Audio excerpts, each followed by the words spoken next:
안녕하세요. 문학수연자입니다. 안녕하세요. 챈들러입니다. 안녕하세요. 수진입니다.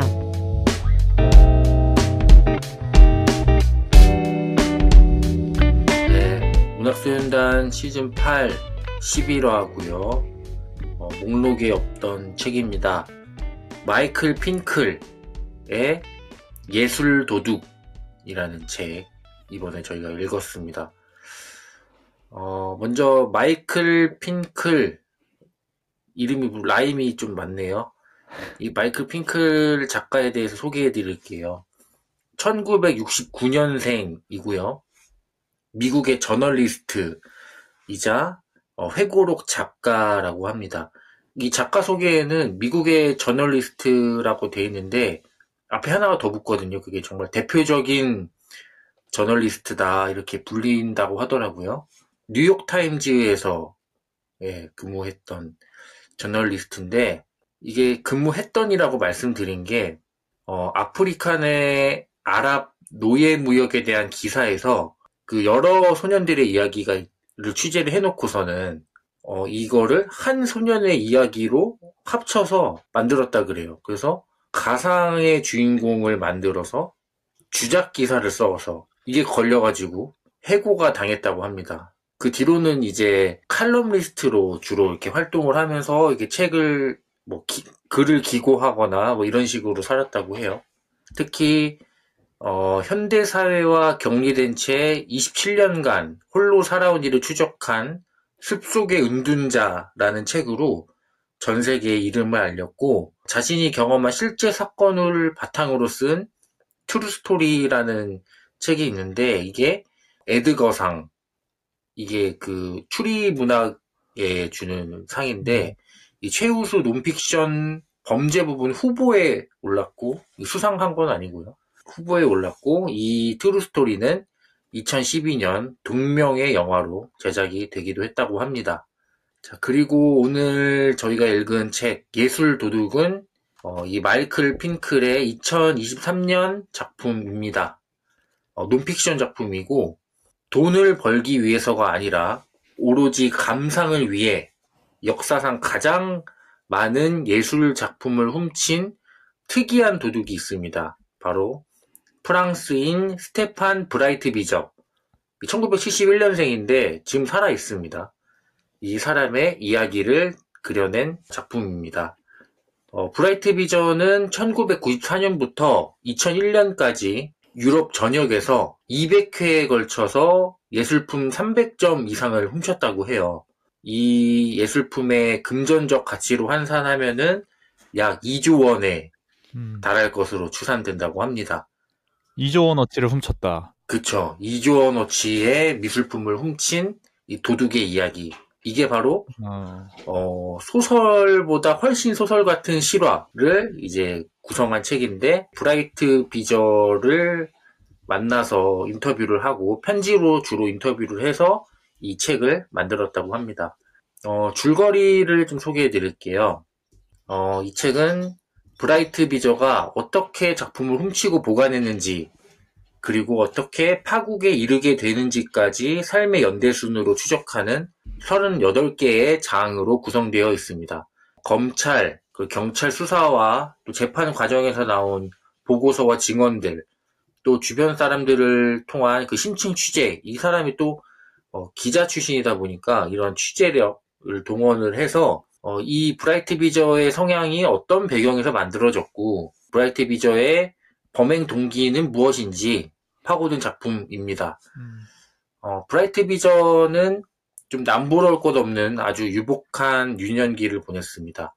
엘리트였던 아버지가 17세기에서 18세기 사이에 그 진귀한 보물들과 또 세계 각국의 명작들을 이제 자신의 집에 가져다 놓고 했는데, 이 브라이트 비저는 조금 독특한 아이였어요. 그러니까 또래와 어울려서 놀기보다는 박물관에서 홀로 이제 고요하게 시간을 보내는 걸 좋아하고, 또 미술책이나 어떤 역사책을 읽으면서 보내는 아이였습니다.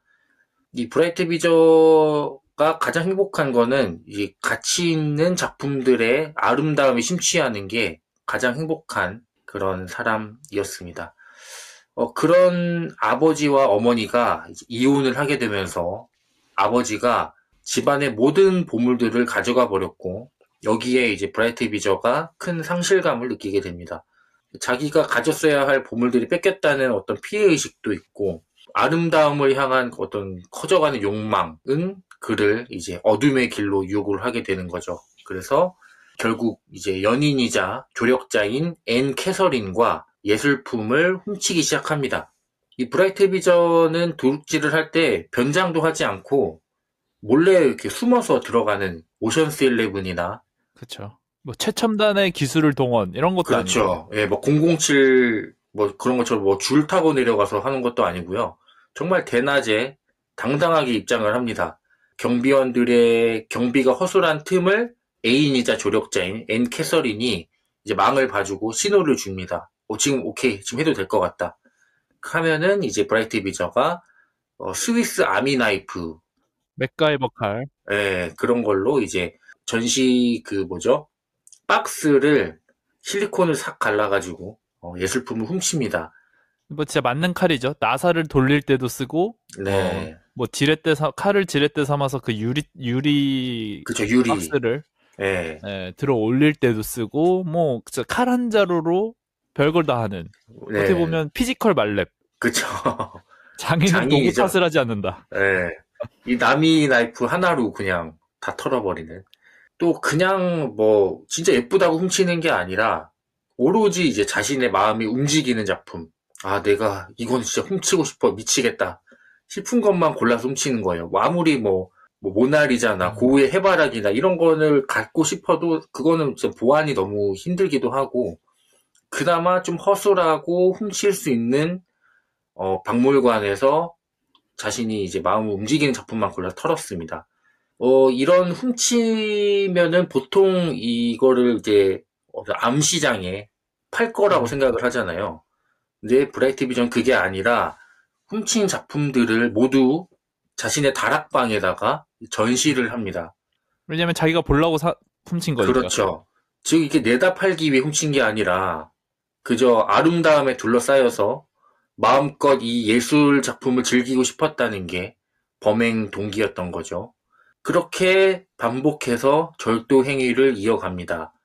그렇게 훔친 게 거의 2조에 육박하고 그러다 보니 너무 많이 훔쳤잖아요. 결국 꼬리가 잡혀 이제 경찰에 잡히게 되고 연인이었던 앤 캐서린과도 이제 파국에 치닫게 되는 거죠.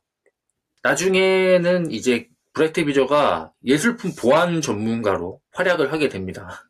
그러니까 가장 많이 훔쳐봤으니까 가장 이 허술한 게 뭔지 잘 알잖아요. 그 2조 원어치 다 들키고 형 다 살고 나와서 야, 나 찍어봤다 말래. 그렇죠. 해커가 이제 시스템 그런 거에 등용되는 것처럼. 그렇죠. 화이트 해커가 되는 느낌인 거죠. 그래서 보안 전문가로 활동하는 와중에 이거 사람 고쳐 쓰는 거 아니라고 또 훔치게 됩니다. 그러니까 뭐 도벽이 있다 이렇게 막 그거에 대해서 이제 뭐 그쵸. 있네 없네 막 심리학자들마다 뭐 분석이 다르네 하지만 결국엔 도벽이 있었던 것 같아요. 그렇죠. 훔치지 않고서는 내 것으로 만들지 않고서는 못 참는 거죠. 이 도벽을 넘어선 어떤 수준인 것 같아요. 광기죠, 광기. 네, 도벽이라고 네. 하기에는 좀 그걸 넘어섰어요. 네. 그렇게 새로운 연인을 또 사귀었었어요. 그 사이에 스테판이라고. 이 스테판이 참지 않았죠. 스테파니는 이 브라이트 비저가 뭐 그림 하나 훔쳐오니까 이거 나는 안 된다 해서 경찰에 신고해서 브라이트 비저는 또 잡히게 됩니다. 결국에 이제 돌고 돌아 또 이제 법적인 그런 처분을 다 당하고 브라이트 비저는 정부 보조금을 받아가면서 생활을 하게 됩니다.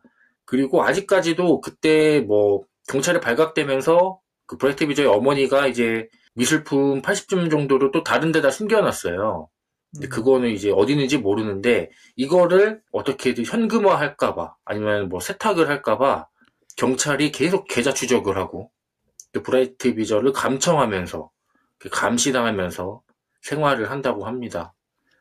참고로 이 마이클 핑클이 이렇게 브라이트 비저에게 편지를 보내고 대면 인터뷰를 하는 등 거의 이 예술 도둑을 쓰는데 10년 이상이 걸렸다고 해요.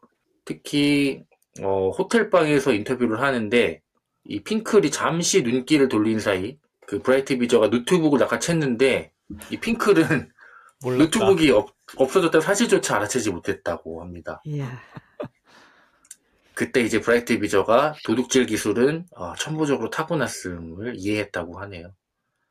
뭐 이런 브라이트 비저의 이야기를 다룬 책이 오늘의 책인 예술 도둑입니다. 이 책 읽어 마라. 이 책 읽어봐라 코너입니다. 오늘 읽어야 하는 이유는 누군가요? 저 수진입니다. 읽지 말아야 하는 이유 챈들러가 설명드리겠습니다. 읽어야 하는 첫 번째 이유는요. 일단 첫 번째로 가독성이 좋습니다. 아주 잘 읽히는 책이고요. 특징으로 보면은 간결한 문체. 사건의 흐름이 굉장히 단순하고요. 그래서 읽는 게 힘들지 않습니다. 300페이지 정도 되는데 다 읽는데 별로 오래 걸리지 않아요. 근데 또 내용의 전달이 잘 되는 거에 비해 생각을 해보면 감정 소모가 그렇게 크지도 않은 것 같아요. 부담 없이 읽기에 괜찮은 소설이라고 해도 되나? 논픽션. 네. 네, 부담 없이 읽을 수 있는 이야기라고 생각이 듭니다. 네, 읽지 말아야 하는 이유입니다. 참 재료가 아깝다라는 생각을 읽으면서 했습니다. 이게 아무래도 논픽션인 거죠. 진짜 어떻게 이런 사람이 있을 수 있을 정도로 어떻게 보면 하느님께서 누군가가 이 지구상의 수많은 이 미디어들을 위해 던져준 이 인물 모두가 사랑했겠죠. 어머, 어쩜 이런. 그래서 나중에도 나오지만 뭐 어떤 출판사에서는 이 사람에게 그 자기 이제 대필 작가 붙여서 그렇게 하는데 이제 꽤나 거금을 들여서 계약을 하기도 하고 참 정말 그리고 너무 미디어가 팔기 좋은 느낌이잖아요. 2조 원어치를 훔쳤다. 7년 동안 들키지 않았다. 근데 그냥 진짜 혈혈단신 뭐 파트너가 있긴 했지만 그러니까 이런 것을 물론 저널리스트가 썼기 때문에 인터뷰하면서 쉽게 잘 읽히는 것은 맞으나 뭐랄까요? 그냥 보고서 읽는 느낌이었어요. 전혀 어떤 긴장감이나 이 대단한 재료를 가지고 그냥 이렇게 평이한 보고서 저는 이게 그렇게 막 저를 막 매혹시키지도 않았고 강렬한 이야기 같지도 않았고 그냥 또 오죽 많이 훔쳤겠습니까? 훔쳤습니다. 이거에 대해서 누구는 이렇게 얘기했다. 또 훔쳤습니다. 이거에 대해서도 누구는 이렇게 얘기했다고 한다. 훔친 것도 뭐 사실 매번 비슷하니까 나이프를 돌렸다. 이게 계속 반복되는 뭔가가 이 얘기가 이렇게 지루할 수도 있나? 라는 생각에 차라리 이거를 그냥 이런 논픽션 어떤 보고서의 에세이? 혹은 모르겠네요. 이런 좀 비문학의 형식 말고 사실 그냥 모른 척하고 소설로 썼고 나중에 이것은 실화입니다 라고 밝혔다면 어땠을까라는 생각도 했었던 그런 묘한 장르 그리고 그 장르와 이 마이클 핑클 저는 그렇게 잘 쓰는 작가 같지는 않아요. 저널리스트 같지는 않습니다. 그 사람이 이 재료를 훌륭하게 소화해내지는 못한 것 같다. 이 정도입니다. 읽어야 하는 두 번째 이유는요. 평소에 그것이 알고 싶다. 궁금한 이야기 Y. 그리고 뭐 그 외에 뭐 썸머라든지 디바 제시카 이런 사람들의 범죄 다큐물을 좋아한다면은 꽤나 재밌게 읽으실 수 있을 것 같습니다. 그리고 이야기의 초점 자체가 물론 기상천외한 절도수법 같은 테크닉도 나오지만 그런 것보다는 여러 심리학자들의 해석을 인용한 범인과 주변인들의 기괴한 심리의 심연을 파고드는 거에 맞춰져 있기 때문에 그런 게 좀 흥미로운 것 같아요. 어떤 스탕달 증후군이라든지. 그래서 중간쯤부터는 가장 많이 나오는 말 중에 하나가 브라이트 비저는 대체 왜 이러는 것일까? 이런 류의 문장이 많이 나오거든요. 그래서 이런 기괴한 행동의 이면의 심리에 대해서 좀 흥미를 가졌다면 재밌게 읽을 수 있을 것 같습니다. 네, 읽지 말아야 할 두 번째 이유입니다. 특히 마지막 부분에서 정말 짜증이 치솟는 게 그 로맨스정이 얘기한 사람 고쳐 쓰는 거 아니라고 하잖아요. 이 사람이 결국엔 2조 원어치 훔쳐가지고 이것도 이제 뭐 이따 얘기를 해보겠지만 도합 3년 7개월 정도 살았다고 합니다. 그 모든 죗값을 인하여. 그러고 나서 나와가지고, 물론 이제 거의 뭐, 누구를 이제 훔치는 과정에서 해치거나 하지를 않았기 때문에, 형사재판에서는 그 정도 되겠지만, 이제 게다가 이제 훔치는 것들을 다 돌려주진 못했거든요. 그 중에 이제 유화 작품들은 이제 어머니가 불태웠기 때문에, 뭐 그런 것들을 이제 변상하느라고 이제 거의 뭐 이제 자기 재산이 이제 없다시피 그 이후로도 살긴 사는데, 그러면서 결국에는 또 그 와중에서도 훔치고, 아니, 그러니까 아까 얘기한 대로 뭐죠? 3년 7개월 살고 나와서 그 번듯한 일자리까지 갖게 됐어. 그래도 나름 전공 살린 걸로.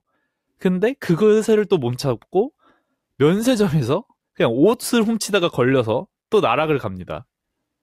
그리고 그 이후로도 진창을 걷다가 마지막 소설이래. 이 작품이 어떻게 끝냐냐면, 결국에는 처음 자기가 훔쳤던 그곳으로 돌아왔는데, 그새를 또 못 참고, 브로셔, 5,000원짜리 브로셔를 훔치는 걸로 아마 끝나죠?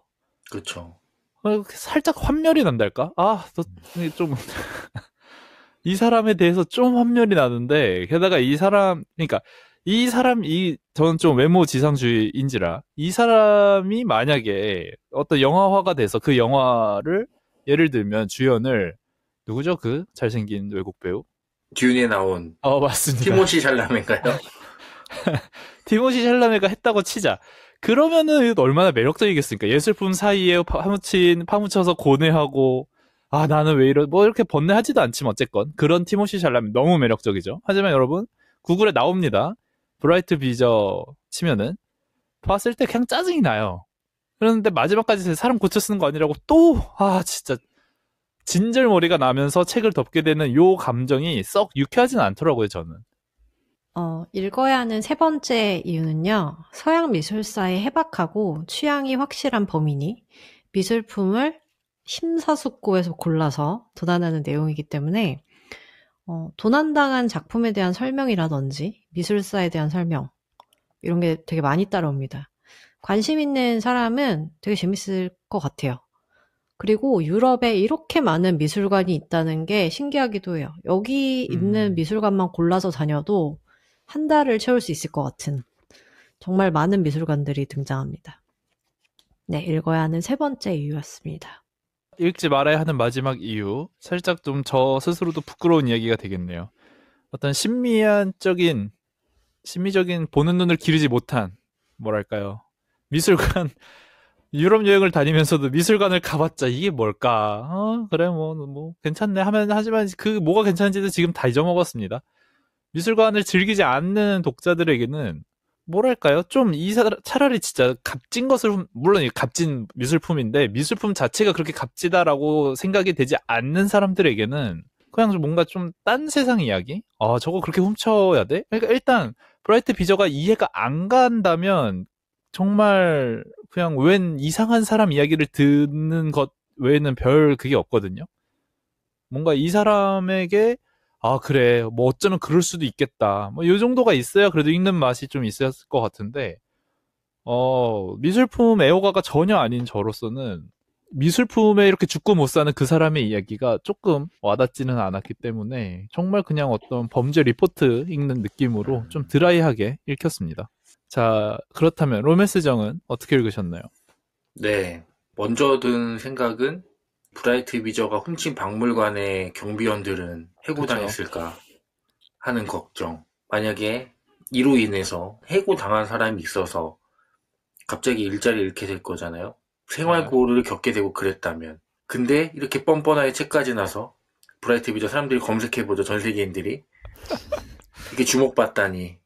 저는 제가 만약 경비였으면 브라이트 비저 죽이고 싶을 것 같거든요. 그렇죠. 찢어 죽였죠. 네. 모르긴 몰라도 많은 유럽의 미술품 애호가들은 브라이트 비저의 팬이 있었을 것도 같아요. 그쵸. 와, 그래도 정말 어쨌든 이게 팔지 않고 정말 그 예술을 유미주의처럼 향유를 한 거잖아요. 그쵸. 거기서 어떤 리스펙을 보내는 사람도 분명히 있을 겁니다.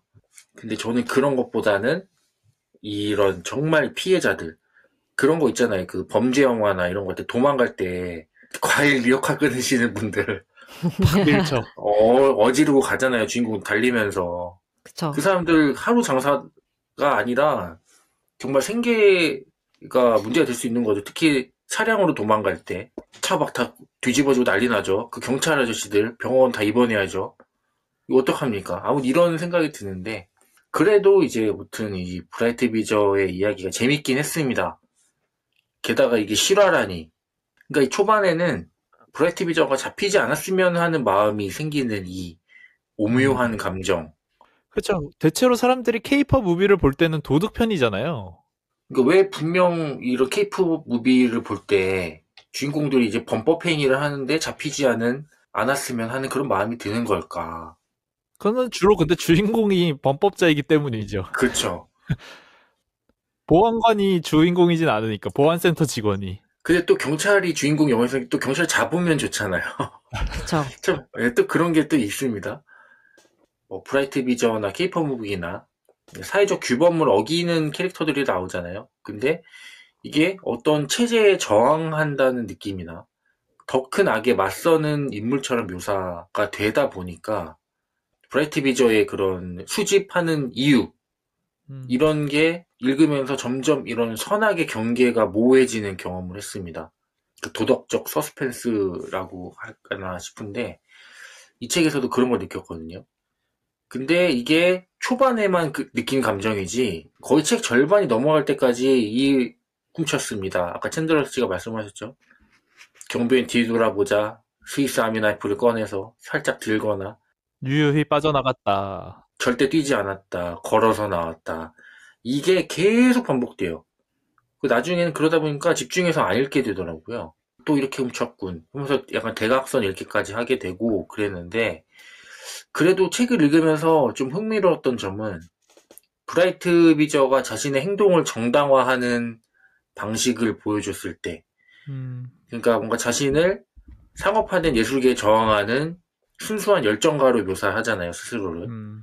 그래서 브라이트 비저는 예술품을 경매에 내놓거나 판매하지 않고 자신의 다락방에다가 그걸 모아두고 스스로 이게 만족하죠, 감상하면서. 브라이트 비저가 범죄자처럼 보이는 게 아니라 광기연의 수집가처럼 보이게 되더라고요. 이런 브라이트 비저의 행위들이 현대 예술계의 문제들을 좀 비판했다는 생각도 들긴 하더라고요.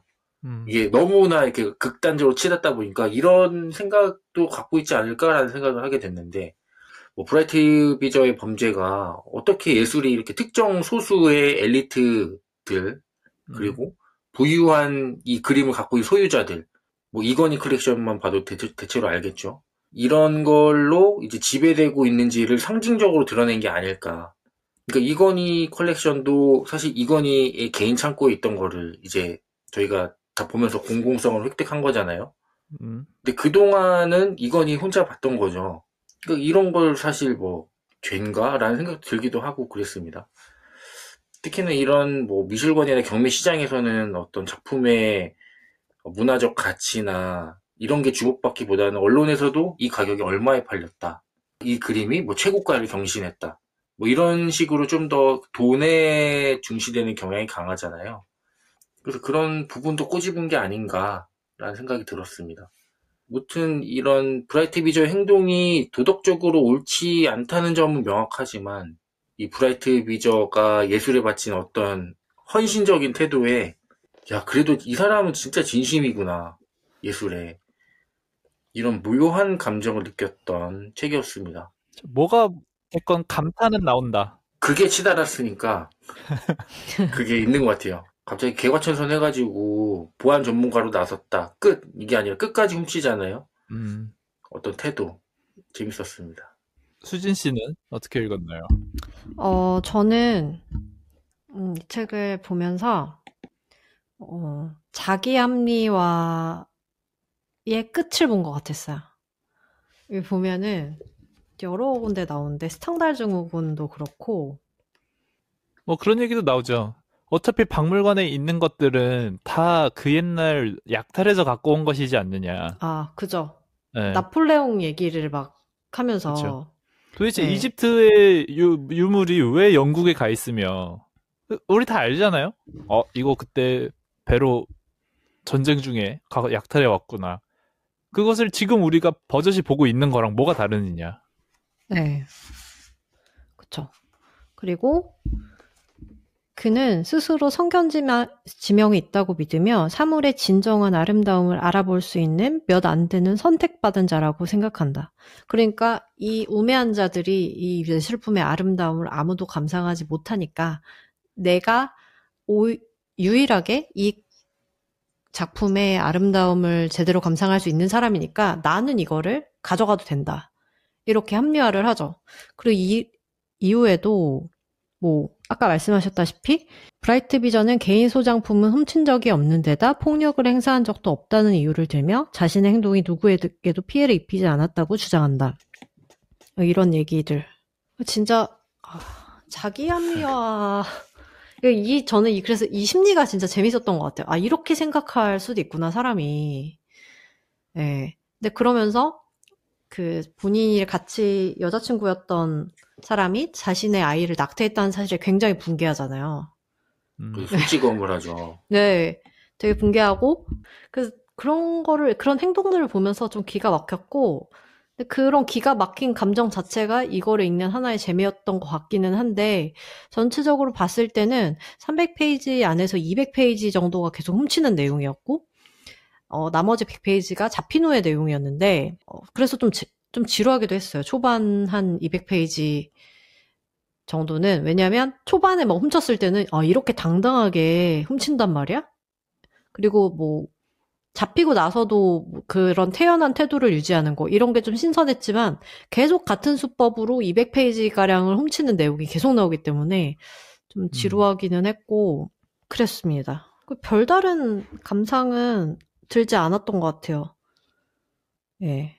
이외에는 다른 사건에 대해서는 나와 있지도 않고 그렇기 때문에 네. 그냥 약간 적은 시간을 들여서 읽은 거에 비해서 약간 흥미로운 이야기였다. 그 정도인 것 같습니다.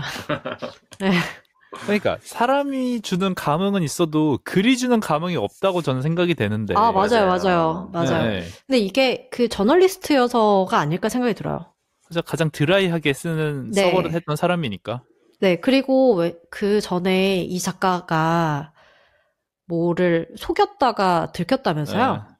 근데 그거에 대해서 이야기를 꾸며내서 누군가를 감동시키거나 감화시키려고 하는 것 자체에 대해서 스스로에 대한 약간 경계가 있지 않았을까? 하는 생각이 들어요. 있어서. 네. 이 이야기를 그때 과학 얘기 뭐였죠? 과학의 논픽션 픽션 그거를 하나 읽었던 픽션. 우리가 세상을 이해하기 멈출 때 네, 그것처럼 그 작가 벤야민 라바투트라는 작가처럼 이 이야기를 기반해서 소설처럼 좀 더 개인의 심리에 대해서 훨씬 더 많이 묘사할 수 있었지만 오히려 제가 느끼기에는 좀 자제한 것 같다는 생각도 들었거든요. 네, 긴 저널 같은 느낌이었는데 일부러 그런 거는 아니었을까 하는 생각도 좀 들어요. 그다음 챈들러 씨는 어떻게 읽으셨나요? 네, 저도 지금까지 이래저래 참견하면서 했던 얘기들의 제방입니다. 참 정말 그런 생각이 들어요. 어쨌건 이 사람의 훔치는 것이 그렇게 드라마틱하지는 않잖아요. 결과가 드라마틱하죠. 2조 원어치로 훔쳤다지 이제 훔칠 때 얼마나 그냥 별거 없습니다. 망 보는 사람이 기침하면은 이제 주의하고 신호 안 주면 그때 나사 돌리고 이게 전부니까 오히려 훔치는 이야기를 말고 저는 어쨌건 이것이 소설로 쓰여졌기를 바라고 소설의 형식으로 더욱더 그리고 그렇게 됐을 때 좀 더 이 훔친 사람의 심리 묘사 아마 1인칭 서술이 됐을지 그냥 그런 식으로 조금 더 어떤 드라마틱한 장르 변화가 일어났으면 어땠을까라는 아쉬움이 제일 컸고 그것을 마이클 핑클의 글로 읽은 것이 참 그냥 아쉬웠다. 이 정도였고요. 저도 읽는 내내 그냥 그런 것들에 대한 생각을 할 수 있어서는 네, 좋았습니다. 가끔 이 사람의 수진 씨 말대로라면 합리화. 아니 그렇게 약탈했던 과거 사람들과 내가 무슨 차이가 있는데? 애초에 예술작품은 어쩌고저쩌고 한 거 아니야? 그리고 저는 어떤 주의냐면은 그래 맛을 아는 사람이 먹는 게 낫지. 음식을 먹을 때도 몇 점 없는 귀한 음식이라면 나 이거 좋아하긴 하는데 내가 너만큼 좋아하진 않아. 그렇다면 너가 더 많이 먹어. 그러니까 사실 전 맞다고 보거든요. 그래 너가 그렇게나 이걸 원한다면 네 사람들이 그냥 한번 눈길 주고 그냥 지나가는. 왜냐면 이 사람이 그 미술관의 가장 하이라이트 작품을 언제나 훔친 건 아니잖아요. 물론 이제 곁다리 작품이었을 때도 있고, 아니면 정말 이제 신미안과 이 서양 미술사에 통달하는 사람이기 때문에 정말 예술적 가치가 있는 네임드 작품을 훔친 적도 있지만, 어쨌건. 그런다 보니 어떤 그 마이너한 작품 입장에선 좀 더 좋았을 수도 있겠다. 나를 이렇게나 좋아해주는 사람이 등장하다니. 뭐 그런 생각은 했지만, 저는 읽으면서 조금도, 왜 원래 이제 이런 작품이 매력적인 이유는, 그래. 나라도 이랬겠다. 혹은 내가 범죄자를 마냥 미워할 수는 없겠다.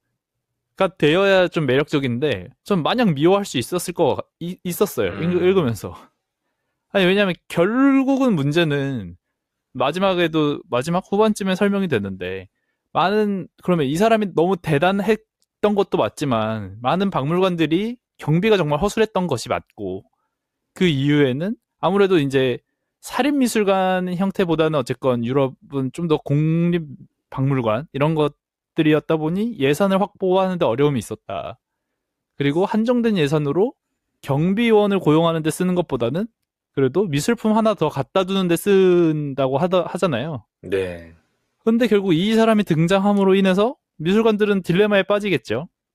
이렇게 한번 털린 미술관 입장에서 그대로 있으면 또 사람들한테 욕먹을 것이 분명하고, 결국 경비 예산을 늘리면 예술 작품을 갖다 놓을 여력은 또 줄어들고, 그렇다면 결국 저 같은 사람들, 제가 박물관을 가지도 않지만 그런 일반 대중들에게는 결국에는 손해란 말이죠. 그냥 그런 것들을 봤을 때 조금도 이 사람에게 뭔가 내가 매력을 느낄 여지가 없다 보니까 그냥 읽는 내내 그냥 범죄자 얘기. 그 범죄가 그렇게 매력적이지도 않고 해가지고 저도 참 허울만 좋았다. 네, 이 정도로 요약할 수 있을 것 같습니다.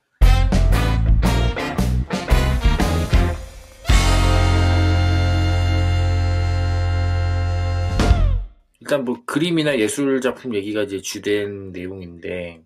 그건 좋았어요. 네. 책 중간에 이제 페이지를 할애해서 도록을 갖다 놓죠. 이 사람이 훔친 것을. 게다가 어디서 훔쳤는지도 써놨죠. 네. 그래서 읽으면서 그 작품이 뭔지 찾아보는 재미가 있어서 그것은 너무 좋긴 했습니다. 혹시 뭐 그렇게 좀 좋아하는 작품이나 그림 뭐 이런 게 있으신가요? 저는 좀 됐는데 2014년쯤부터 한 5년 동안을 환기미술관을 엄청 다닌 것 같아요. 오. 네, 그때 그냥 뭐 할 거 없으면 그냥 갔어요. 그래서 그림에서 어떤 거를 좀 느끼셨나요? 그때의 어떤 감수성에 되게 잘 맞았던 것 같아요. 그리고 제가 김한길 작가님의 그 에세이집이 있거든요. 우리가 무엇이 되어 다시 만나려였나? 그거랑 그 부인분이 쓰셨던 당시 에세이. 그쵸. 네, 그 에세이가 진짜 좋거든요. 네, 그래서 그 작가분의 정서라든지 이런 부분에 되게 감화가 돼가지고 그때 진짜 상당히 좋아했었습니다. 네. 챈델러 씨는 뭐 있나요? 좋아하는? 저는 글쎄요. 뭐 한번 보고 싶다 이런 거. 그거 제가 여러 번 얘기해가지고 저희 문학소년단 옛날 댓글로 내려가 보면 회화 작품 하나 있거든요. 초상화. 네, 그게 예전에 언제였을까요? 왜 우리가 또 미술 작품 얘기를 했었는지는 모르겠으나 쭉쭉쭉 내려보면은 진짜 옛날이에요. 2019년 4월 15일에 제가 야. 진짜 옛날이네요. 도리언 그레이의 초상. 그때 그쵸. 그때 제가 이 얘기하면서 이 회화 작품 올려놨었네요. 초상화. 르누아르의 이레느 깡 담베르 양의 초상. 이것은 정말 실제로 한번 보고 싶고, 한때 핸드폰 배경 화면이기도 했었던. 진짜 한참 내려야 되네요. 네. 근데 어디에 있나 보려고 그러는데. 이때 댓글 다신 분들 다 어디 가셨나요? 하트 초고 러버 낸시. 낸시님은 그 낸시님이죠? 네, 그런 것 같은데요. 지금 유학을 가 있습니다. 미국의 휴스턴에 있어요. 낸시님이 수진 씨 지인이었나? 저를 소개해준 그 친구랑 다 아는 사이예요. 아, 그래요? 네네네네. 로맨스 정은? 제가 좋아하는 거는 저는 고흐의 작품 해바라기 한번 진짜 보고 싶어요. 고흐 해바라기랑 영국 런던에 위치한 영국 런던에 있대요? 국립미술관. 네. 어, 하나는 영국에 있고 하나는 어디 다른 데 있나 본데요? 해바라기가 좀 여러 개 그려가지고 네. 그쵸. 그리고 별이 빛나는 밤에 음, 그것도 진짜 한번 보고 싶어요. 지금 그 뉴욕 현대미술관에 있다고 하는데 이 그림이 또 그 빈센트 있잖아요. 그쵸. 그 돈 맥클레인의 네. 그 노래 써리 나잇 하면서 그 예전에 그 러빙 빈센트라는 영화가 있었죠. 예, 영화 그거를 보고 그 장면을 제가 너무 좋아하거든요. 별이 빛나는 밤에 나오는 그걸 부르는 가수, 그 작품의 OST는 여자 가수가 불렀잖아요. 그쵸. 그 뭐 라이 엘 뭐 시작하는 가수가 어떤 버전을 더 그런데 좋아하세요? 저는 그 여자 버전 더 좋아요. 그게 더 뭔가 몽글몽글하고 잘 맞더라고요. 그래서 그거를 제가 진짜 한 번은 꼭 보고 싶은 실물로. 그게 그렇게 좋다 하더라고요. 그리고 되게 그 작품이 이 우주의 원리를 잘 담아냈대요. 그 천문학자들이 그 그림을 아, 보고 막 분석한다 하더라고요. 수진 씨도 좋아하시지 않을까 음. 라는 생각도 있습니다. 그리고 이 브라이트 비저의 훔치는 심리 바로 이제 주로 주장하는 게 이제 예술 해방이죠. 나는 예술 해방가다 이렇게 얘기를 하는데 어떻게 생각하세요? 이거 궤변이라고 생각하세요? 아니면은 뭐 네. 쌉궤변이죠. 쌉궤변. 쌉궤변인가요? 어떤 아니, 진짜. 조금의 뭐 이해 포인트는 없었나요? 조금도 아니, 없습니다. 이걸 어떻게 진짜 봐요? 합리화의 끝판왕인 것 같아요. 이 사람은 기본적인 깔려있는 심리 자체가 너무나 많이 왜곡됐고, 그러니까 스스로의 그런 거짓말에 스스로가 굉장히 속아있는 상태인 것 같아요. 예, 그렇지 않으면 이 논리적인 인간으로서 이게 진짜 말이 안 된다고 생각하고, 진짜 완전 궤변이죠. 아니, 근데 진짜 그런 이야기였으면은, 진짜 본인이 진정으로 예술 해방이라고 했으면은 어려운 거, 본인이 진정으로 가치 있다고 생각하는 거 먼저 훔쳤어야 되는데, 훔치기 쉬운 거 먼저 훔쳤잖아요. 그것도 막 합리화 있잖아요. 저는 그거를 보면서, 이게 자제력이 높은 건가, 자제력이 떨어지는 건가 좀 헷갈렸는데, 있었잖아요. 막 이렇게 여자친구랑 어떤 미술관에 가서, 이렇게 그 남자가, 주인공이 이제 또 군침을 또 삼키고 있으면은 여자친구가 옆에 와서 그건 안 돼. 이거를 훔치는 순간 우리는 걸린다. 그렇게 얘기하잖아요. 그래서 뭐 거기에서도 그 훔치지 않는 이유에 대해서도 뭐라고 하더라? 되게 보기 좋은 말로 되게 스스로 합리화를 해요. 뭐 때로는 참을 줄 알아야 된다. 뭐 이런 것처럼. 네. 그래서 그걸 보면서 이 사람은 과연 자제력이 엄청나게 높은 것인가? 아니면 자제가 과연 안 되는 사람인 것인가? 그런 되게 오묘한 상황에 있다고 생각을 했고요. 근데 이 책을 보는 모두가 그렇지 않을까요? 저는 그래도 뭔가 어디에 좀 설득되는 게 있었나요? 어쩐 이런 자꾸 이 개소리를 계속 듣다 보니까 그 뭐야 설득이 되는 부분이 있었어요. 그런 게 이제 뭐 예술 해방이라는 그리고 뭐 내다팔지 않고 본인이 그쵸. 뭐 즐기고 음. 이런 건 정말 이제 예술을 사랑하는 예술을 좋아하는 근데 이게 이제 방향이 이제 자기만을 향해서 이제 문제인 거지 뭐 그가 왜 훔치는가 사실 뭐 아까 순 씨가 말씀하신 것처럼 선택적인 해방이죠. 내가 훔칠 수 있는 것만 훔치는 거. 네. 그죠. 그래서 내 마음에 드는 것만 하고 뭐 루브르 가서는 조용히 구경만 하잖아요. 브래트 네. 비저도 그런 거 보면은 좀 그런 생각이 들기도 하지만 그래도 그럴 수도 있겠다라는 생각이 들기도 했었어서 뭐 논리 말고 당연히 공감 가는 부분은 있죠. 그러니까 뭐 그 사람처럼 이 작품을 이렇게 불편한 자세로 사람들 많은 곳에서 서서 이렇게 보고 싶지 않고 내 방에 걸어두고 내가 눈 뜨고 일어났을 때 가장 먼저 보이는 게 저 작품이라 하면 혹은 저 작품과 내가 한 공간에서 잠을 잔다. 이게 주는 어떤 진짜 그런 건 분명히 있을 것 같거든요. 그런 욕구가. 그거는 이제 공감이 가는데 그냥 논리는 조금도 공감이 오히려 그냥 딱 그 부분이었습니다. 자, 아까도 그래서 그거 기억나서 얘기를 한 건데 다 그러니까 미술품 이퀄 약탈물이잖아요. 그냥 너무 박물관을 가보면 뭐 그리고 예를 들면 그래 그것은 그 옛날 지금과 너무 다른 시절에 범죄가 만연하던 뭐 지금의 법 체계가 확립되지 않았던 그 시절에 일어났던 일이다 라고 할 거라면 그리고 지금은 다르잖아 우리는 문명사회에 살고 있잖아 라고 할 거라면 지금 그거 다 각 나라로 돌려줬어야죠. 그렇죠. 그러고 있지 않잖아요. 그들도 뭐라 뭐 이런 변명을 하겠죠. 뭐 역량이 되지 않아서일 수도 있고 사실 뭐 관람객 입장에서는 좋습니다. 한 곳에 가면 몰빵해서 다 볼 수는 있으니까. 그렇죠. 입장료 한 번 내면 되니까. 뭐 관람객 입장에서 나쁜 건 아닙니다만 그냥 그렇게 정말 그래 미술품은 그냥 태생이 약탈과 뗄래야 뗄 수가 없는 관계다라고 한다면 그것까지는 그럼 오케이. 네, 그 정도 설득은 됐었습니다.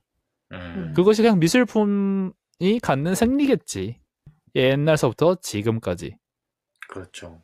그래서 훔친 놈이 나쁜 놈인 건 맞지만 누가 그 사람에게 돌을 던지랴 뭐 그런 정도? 뭐 해고된 경비원 정도 돌을 던질 수는 있겠네요. 근데 경비원도 사실 그가 일을 잘 못해서 훔친 건 맞잖아. 그쵸.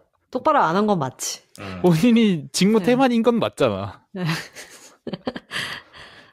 근데 처음에 초반에는 훔쳐가지고 저는 이 사람이 훔쳐서 그 다락에 숨겨놓고 입을 가만두지 못해가지고 입이 근질근질해서 결국에 누구한테 허풍을 떨어서 걸릴 거라고 생각을 했거든요. 근데 그걸 정말 꽁꽁 싸매놓고 혼자만 오롯이 즐기는 걸 보면서 이 사람은 진짜로 이 예술작품의 감상 자체를 진정으로 즐기기는 하는구나 하는 생각이 들었거든요.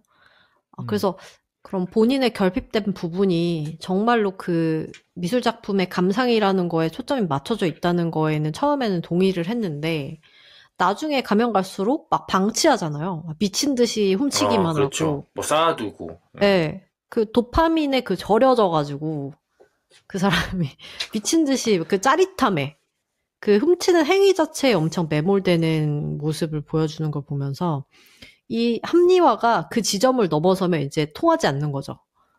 네. 그렇죠. 그리고 그 의류 매장에서 훔친 것도 켈빈 클라인인가 뭐 그렇잖아요. 네. 근데 그거는 사실 예술 작품이 아니잖아요. 그쵸. 예술적이었을 수도 있죠. 그렇죠. 뭐 좋아하는 그림이 프린팅이 됐을 수도 있겠네요. 거기서도 한 130만 원어치 훔쳐가지고 대체 어떻게 훔치는 건지 궁금하긴 합니다. 여전히 대단한 사람이긴 하나 마지막 부분에서 살짝 잡범으로 좀 전락한 느낌이 있어요. 그렇죠. 결국 이것도 그냥 훔치고 싶어서 훔쳤네. 그냥 그런 느낌. 지금도 훔치고 있을 수도 있어요. 그렇죠. 네. 진짜 근데 이렇게 감쪽같이 훔치는 사람이면 평생 살면서 안 들킨 게 진짜 훨씬 많을걸요?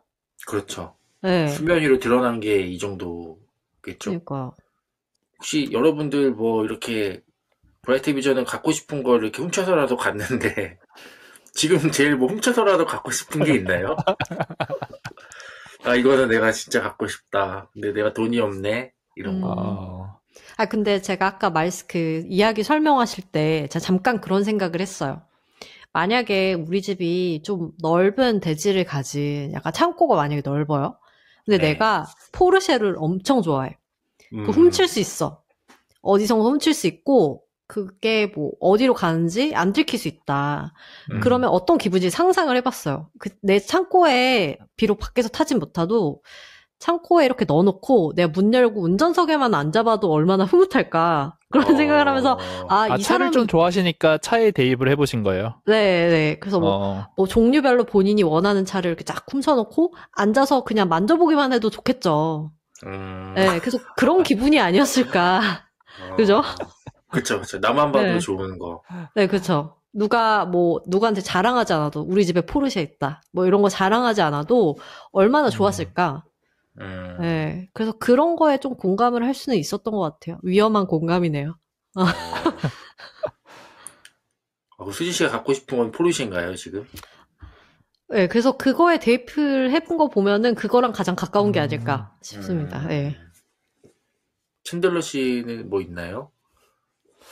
저는 뭐 딱히 무력이 없으신. 아니 오히려 그냥 그렇게 생각해 보면 뭐라 해야 되지?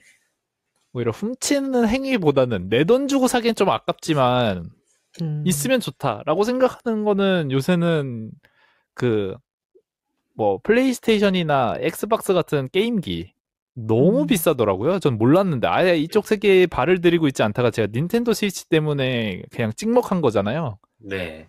근데 이제 닌텐도 스위치가 가격이 저렴한 만큼 휴대성에 집중이 되어서 사양 자체는 제일 안 좋다고 하더라고요. 그래서 원래 이제 다른 거 기준으로 나왔는데 닌텐도 스위치용으로도 나온 게임들을 제가 해보면 그래픽이 좀 별로예요. 그냥 그리고 이제 다른 곳에서는 돌아가는데 닌텐도 스위치에서는 할 수 없는 게임들을 보면서 그냥 저 게임 한번 해보고 싶어서 저 게임기를 갖고는 싶은데 사실 제가 게임을 그렇게까지 하고 하는 사람은 또 아니니까 진짜 100만 원이 넘어가. 100만 원을 게임에 투자할 것 같지는 않거든요. 근데 또 게임기가 그렇게 그러니까 딱 그런 이 사람이 훔친 조각품 정도 되겠죠. 네, 슬 업어올 수 있다면 why not? 로맨스 정은 저는 공덕의 신축 아파트 한 채가 정말 어떻게 훔치죠? 도둑사기? 빈집 명의를 이제 훔친다거나 뭐 이런 식으로 요즘에 그게 참 좋더라고요. 집 이런 게. 저는 이렇게 뭐 전 자동차 이런 것도 잘 별로 크게 관심 없고. 부동산 매물 보는 재미로 사나요, 요새는? 매물 보기보다는 그 인테리어 잘한 거. 오늘의 집 이런 들어가면 예쁘게 집 꾸며놓고 이런 거 있잖아요. 그런 거 이렇게 자주 그 중에 보는데 좀 고가의 인테리어 소품 혹은 가구 그런 거라기보다는 저는 그 창문 공간이 어떻게 나 있는지 어떤 게 보이는가. 그렇죠. 그 최화정 그분이 이제 크리스마스 트리를 할 때 유리창에다가 꾸며요. 그려서? 이렇게 그래서 걸어서? 스티커를 붙여서. 그 스티커에다가 뭐 리본 큰 거 붙이고 그리고 이 전구 있잖아요. 크리스마스 트리 전구. 이 트리 모양을 만들어요. 그리고 불을 딱 끄면은 그 또 불도 들어오면서 옆에가 이제 한강뷰죠. 막 차들 반짝반짝 하면서 그게 또 전구 역할을 하는 거예요. 그래서 그렇게 사시더라고요. 성수동에 네. 뭐죠? 무슨 폴에죠? 갤러리아 폴에. 갤러리아 폴에 사시는 건가요? 그쪽이죠. 그런가요? 아파트. 그 두 개의 아파트 비싼 거 중에 하나에 사시는 걸로 나오던데. 알고 계시네요. 네. 진정한 과시가 아닐까, 그게. 미니멀이라고 하지만. 그쵸. 그 뷰는 그 집에 사는 몇 세대만 가질 수 있는 거잖아요. 그쵸. 미니멀이자 맥시멀이죠. 네. 빡치네요. 네. 진짜 저도 공덕동 얘기하시는 게, 공감이 가는 게, 이게 서울을 이렇게 다니다 보면 되게, 진짜 여기 목이 너무 좋다 싶은 곳이 있잖아요. 그쵸. 그 중에 하나가 진짜 공덕동인 것 같아요. 맞아요. 마포 거기에 있는, 그러니까 위로 가기도 좋고, 아래로 가기도 좋고, 맞아요. 옆으로 가기도 좋고, 다리 건너면 여의도. 네. 위로 올라가면 용산. 네. 거기 아파트가 있으면 또 남양뷰 아닙니까? 그쵸. 남쪽을 보는. 네. 하면 뭐해? 이런 얘기. 네. 이해가 갑니다. 네.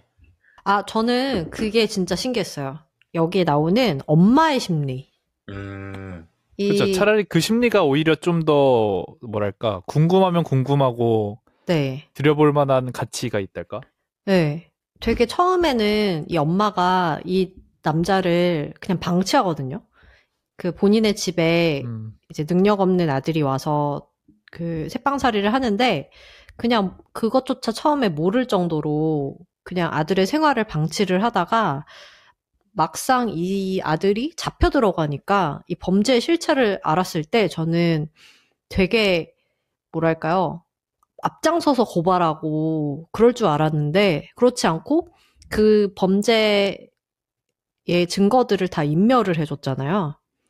인멸하고 옹호하고 그렇게 했잖아요. 또 근데 신기한 게 그 나중에 그 엄마의 심리에 대한 서술이 나오는데 거기에서는 아들에 대한 질투, 아들의 사랑을 본인이 되게 갈구하는데 아들의 관심은 깊이 슬픔에 가 있으니까 그거를 없애고 싶어서 아들의 범죄를 은닉해주기 위해서가 아니고 그 아들의 사랑을 얻고 싶은 그 질투심에 그 모든 범죄 그 작물들을 다 없앴다.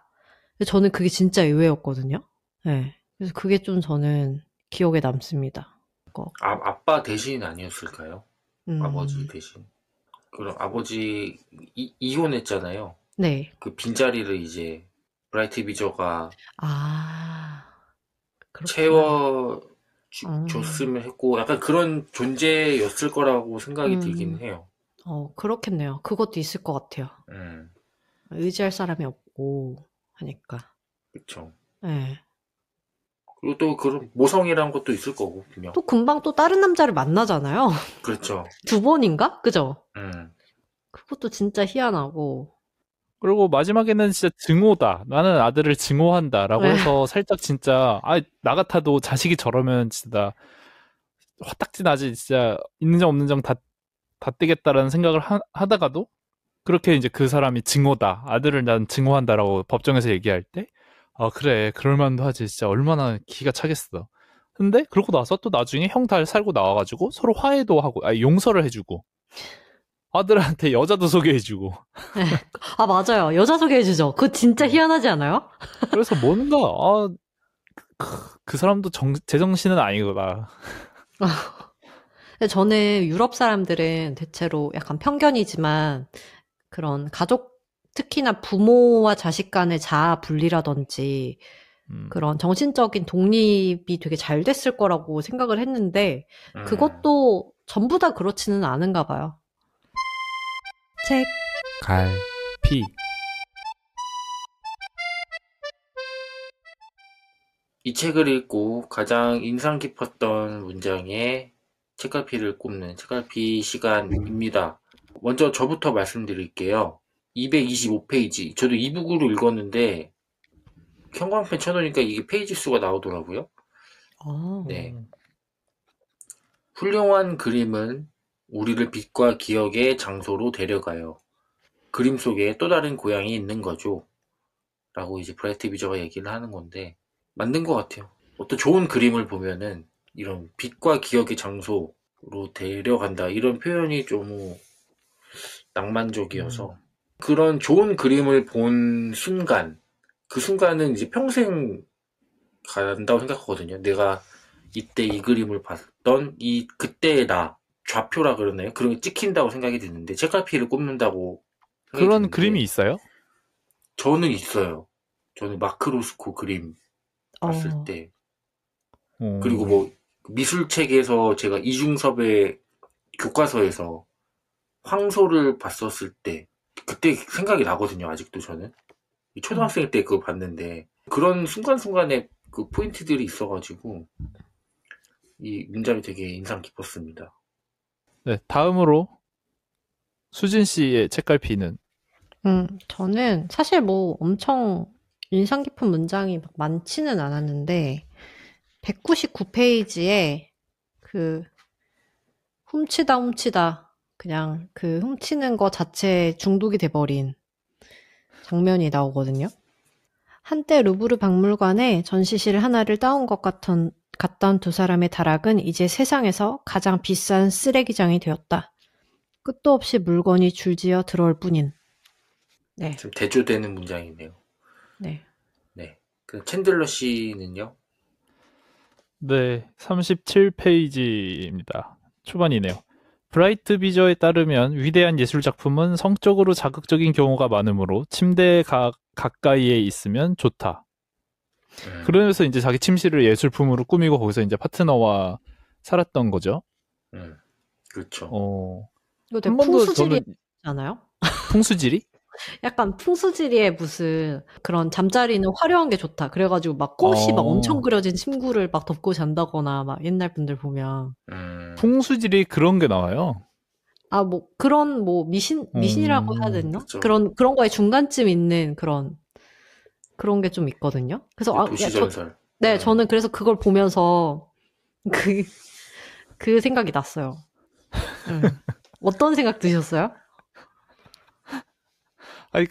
그래서 저도 여기서 살짝 조금 더 가면은 미술 작품의 성적 욕구를 느끼는 사람이 또 등장할 수 있잖아요. 그 제일 처음 훔친 건지 아니면 제일 좋아했던 작품인지 살짝 헷갈리는, 제일 좋아하는 작품은 맞고, 그 아담과 이브. 그 얘기 많이 나오죠. 예. 그쵸. 그 조각품을 막 보면서 흥분해. 이런 사람까지는 안 간 것 같긴 한데, 그냥 심미적으로 즐긴 것 같긴 한데, 아무튼 그 여지를 열어놨던 문장 같거든요. 그 조각품을 침대 근처에 두고 그 예술작품에 둘러싸여서 하는 걸 좋아하는, 새삼 진짜 또라이 같다라는 생각을. 시작부터 끝까지 이 사람은 미친 걸로 시작해서 진짜 그 광기에 정말 끝까지 가는 것 같아요. 점점 더 미쳐가는 것 같아요. 미쳐서 시작을 했는데. 그러니까요. 그래서 진짜 또라이 같은 문장은 이거 같습니다. 마지막 문장이죠. 브라이트 비전은 4달러짜리 안내 책자를 한 권 슬쩍 집어들고는 유유히 문을 빠져나온다. 뭔가 진짜 끝까지. 허구 같기도 하고, 그렇지 않나요? 그니까요. 같이 훔치는 거 본 것도 아니고, 지금 4달러짜리 훔쳤습니다. 이렇게 얘기한 것도 아닐 거 아니에요. 아니면은. 작가가 재벌을 못 줘서. 네. 계속 감시했다 그랬잖아요. 네. 계속 감시하는 사람이 따라붙고, 전자발찌 차고 이러니까, 누군가 그런 리포트 같은 거 쓴 데에서 가져온 게 아닐까 싶기도 하고요. 그러겠네요. 방금 또 뭐 브라이트 비저 훔쳤다, 뭐 이런 걸로. 네. 지금 뭐 하고 있을까요, 브라이트 비저? 이미셸 씨는 자고 있는 것 같고. 아까 뭐였더라? 검색해보면은 나오는 게 있다고 해가지고. 네, 사진, 맞아요. 네. 쳐봤는데 진짜 웃기더라고요. 진짜 그럴 것 같이 생겼어요. 또라이같이 생겼어요. 진짜 약간. 살짝 자기애도 좀 있을 것 같이 생겼고. 예.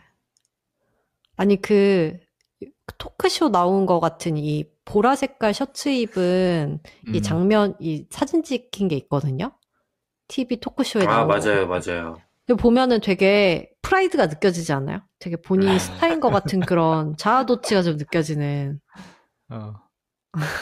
그쵸. 이렇게 자기가 강연하고 이러면서 되게 그런 거에 기쁨을 많이 느끼잖아요. 세계가 나를 알아줬다라고 생각할 수도 있고. 내가 틀리지 않았다. 오히려 자기 자신의 그런 걸 더 확신하지 않았을까. 그런 걸 보면은 관종인 것 같다가도 자랑을 안 하는 거 보면은 관심을 얻기 위해서 하는 행동도 아니고 그냥 결론적으로는 이 사람은 그냥 잘못됐다는 결론밖에 안 나오는 것 같아요. 잘못된 사람. 심리가 단단히 잘못됐다. 그런 거 있잖아요. 뭔가를 좀 고쳐보려고 하는데 이거는 도무지 답이 안 나올 때 그냥 재부팅하는 그런 느낌처럼, 혹은 포맷하는 느낌처럼, 이건 답이 없다.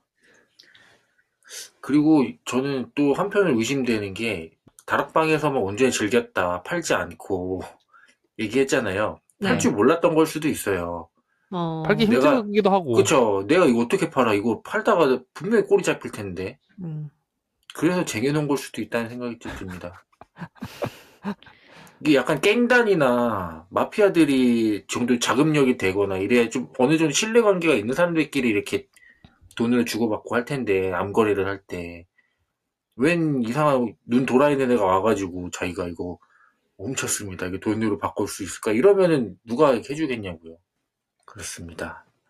자, 마지막 한 줄 평과 별점을 들어보는 시간입니다. 먼저 챈들러 씨는요? 네, 내 시간까지 훔쳐간 브라이트 비저 5점 만점에 2점입니다.